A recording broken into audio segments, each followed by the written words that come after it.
नमस्कार बच्चों, आपका स्वागत है। मैं हूं पीसी वर्मा और आज हम देखेंगे संविधान, शासन व्यवस्था और सामाजिक सरोकार में सब सामाजिक सरोकार किस प्रकार से है। हमने पहले देखा है कि किस प्रकार से अलग अलग संस्थाएं जो हैं देश की वो अपना काम करती हैं, निर्वाचन आयोग भी, और उसके साथ साथ जो अन्य संस्थाएं हैं, विधायिका, न्यायपालिका, कार्यपालिका, सभी काम हमने देखा। आज हम देखेंगे कि किस प्रकार से जो ये संस्थाएं हैं इनके द्वारा सामाजिक सरोकार से संबंधित कार्य किया जाता है। चूँकि हमने देख लिया है पहले कि किस प्रकार से देश में नियम बनाए जाते हैं, लोकतंत्र का गठन किस प्रकार से किया गया, और चूँकि लोकतंत्र का उद्देश्य ये था कि अधिक से अधिक लोगों का हित करना, जनता का हित करना, और इसी के कारण देश में जो संविधान जो है जो बना हुआ है उसमें मुख्य तौर पे माना जाता है तीन घटक इसके मुख्य हैं।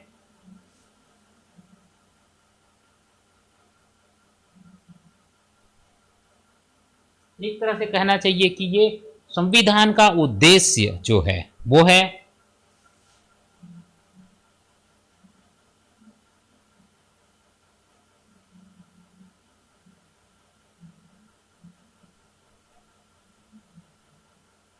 दो घटक तो गए, राष्ट्रीय एकता एक घटक हुआ, लोकतंत्र एक घटक हुआ, और तीसरा घटक है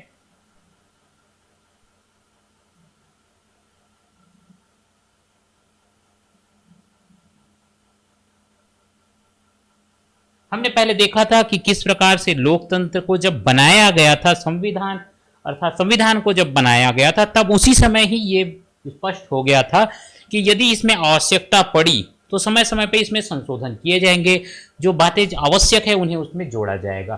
तो तीन घटक जो माने जा सकते हैं संविधान के, मुख्य तौर पे राष्ट्रीय एकता, चूंकि हम जानते हैं हमारे देश में बहुत सारे भाषा, संप्रदाय, राज्य और अलग अलग तरह के धर्मों को मानने वाले लोग हैं, तो उनके बीच जो राष्ट्रीय एकता है, संविधान जो है मुख्य तौर पे ये काम करता है, लोगों को पंथ निरपेक्ष बनाया गया है।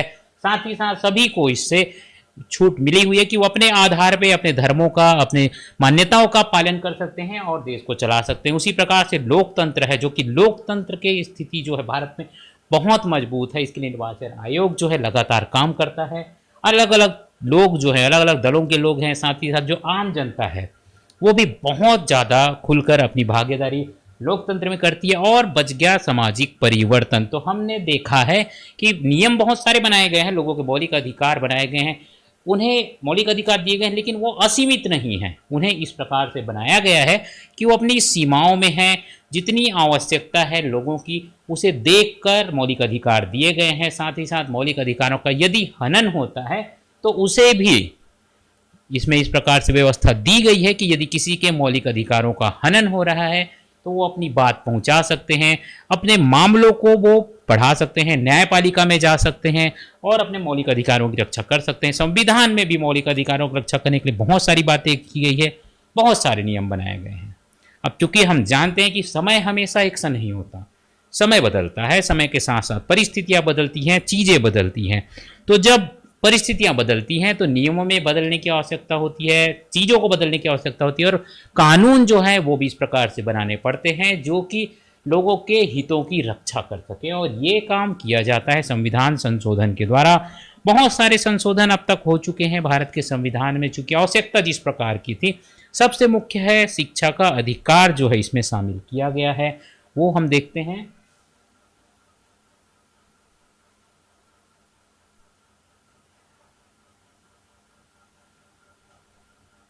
क्योंकि शिक्षा सामाजिक जीवन से जुड़ा हुआ बहुत बड़ा मुद्दा है, तो शिक्षा के अधिकार के तहत ये नियम शामिल किया गया है संविधान में। सामाजिक बदलाव के लिए किया गया है कि जो बच्चे 14 साल से कम उम्र के हैं, अर्थात 14 साल की उम्र तक हर बच्चे को निःशुल्क और अनिवार्य शिक्षा मिलनी है।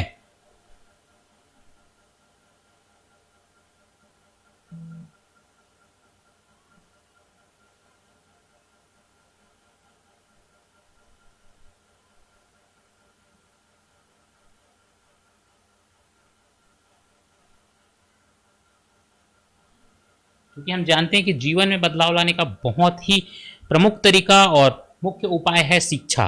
तो 14 वर्ष की आयु तक के हर बच्चे को निःशुल्क और अनिवार्य शिक्षा के लिए व्यवस्था की गई है। साथ ही साथ जो बहुत सारे नियम समय समय पर आते रहे हैं, हमने देखा है कि आज भी बहुत सारे बच्चे जो हैं बहुत हद तक इन चीज़ों का फ़ायदा नहीं ले पाते। तो इसके लिए फिर सर्वोच्च न्यायालय है, उन्होंने 1993 में एक महत्वपूर्ण फैसला दिया और इसे मौलिक अधिकार में शामिल किया गया कि जो भी बच्चा है उसे निःशुल्क अनिवार्य शिक्षा दी जानी चाहिए। तो न्यायपालिका जो है उसने भी अपना इसमें रोल अदा किया है और संविधान में जुड़ने के बाद ये एक बहुत बड़ा कारण बन गया है लोगों के बीच जागरूकता लाने। चूंकि शिक्षा जानते हैं, आप भी समझते होंगे बच्चों की, शिक्षा जो है आपको ज्ञान का रास्ता दिखाता है। बहुत सारी चीज़ें जो हैं शिक्षा के अभाव में लोग नहीं जान पाते, तो शिक्षा जो है इसे जोड़ा गया है। इसके साथ साथ भूमि सुधारों को भी किया गया था। 1947 में ही जमीन की सुधारों के संबंध में नियम बनाए गए थे। उस समय जमींदार और अन्य प्रकार के लोग का कामकाज था, तो उसे हटाकर बहुत हद तक भूमिहीन लोगों को जमीन बांटने की प्रक्रिया प्रारंभ की गई। भूमि को इस प्रकार से बनाया गया कि अधिक से अधिक लोग अपना कुल मिलाकर जीवन यापन कर सकें और साथ ही साथ अधिक से अधिक अच्छी चीज़ें जो हैं अर्थात जो उनका उत्पादन बढ़ सके, अच्छे प्रकार की टेक्नोलॉजी वो कर सके। जमींदारी प्रथा समाप्ति की गई, लेकिन कुछ अड़चनें बनी रही और इसका फिर संविधान में कई प्रकार के संशोधन किए गए। एक महत्वपूर्ण संविधान संशोधन 1976 में आया, 44वां संविधान संशोधन।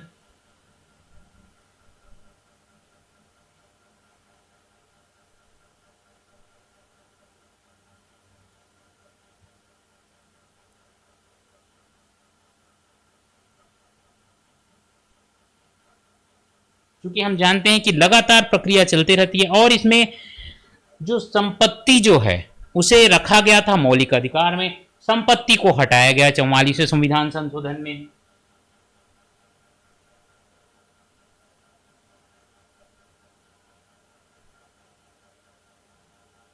और ये हुआ था 1976 में। तो जो जमींदारी प्रथा थी और जमीनों को जो कि रखने का नियम बना हुआ था, मौलिक अधिकार बना हुआ था, तो उसके कारण बहुत सारे कानूनी अड़चन होती थी, प्रशासनिक अड़चन होती थी। तो भूमि सुधार इसके द्वारा किया गया। ये तो दो उदाहरण है कि किस प्रकार से संविधान संशोधन किया गया, जो कि सामाजिक सरोकार से जुड़ा हुआ ये मसला था।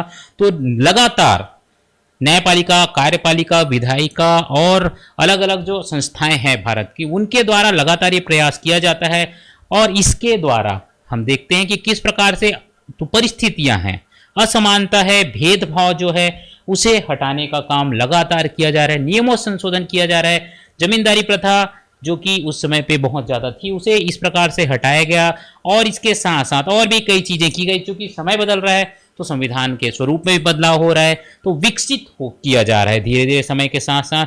इसमें जो है समाजवादी और पंथ निरपेक्ष शब्द जो हैं वो जोड़े गए 1976 में ही।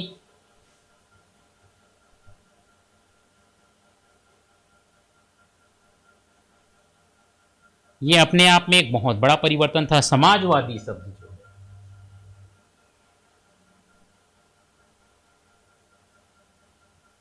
तो समय समय पे संविधान में संशोधन होते हैं।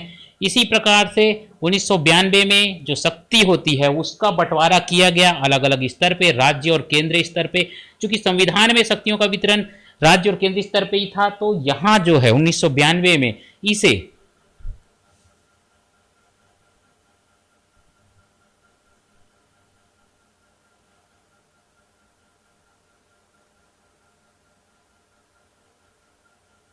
तिहत्तरवा और 74वां।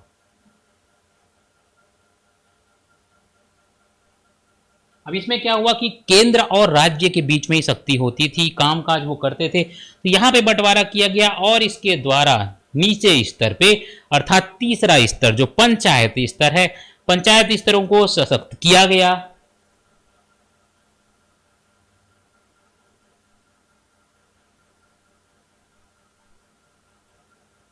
अर्थात उसे भी शक्ति दी गई विभिन्न प्रकार का अधिकार लेने। चूंकि पंचायत जो होता है नीचे स्तर पे, गांव स्तर पे अपना निर्णय लेता है और वहां के लिए नियम बनाता है, योजनाएं बनाता है। तो 73वें 74वें संविधान संशोधन के द्वारा तीसरे स्तर पर यहाँ पे लाया गया। साथ ही साथ शहरी निकाय इत्यादि की व्यवस्था की गई। और आपने देखा ही होगा बच्चों की ये चीजें जो है आप अपने गांव पे देख पाएंगे। जो आपके गांव का सरपंच होता है, यदि वो अपने खुद निर्णय ले पाता है कि कहाँ पे उसको काम करना है, कहाँ पे योजनाएं बनानी है, तो और प्रभावी तरीके से वो काम कर पाता है। इसी प्रकार से जो मतदान का, मताधिकार का जो नियम है पहले जो होता था, 21 वर्ष होता था तो 1989 में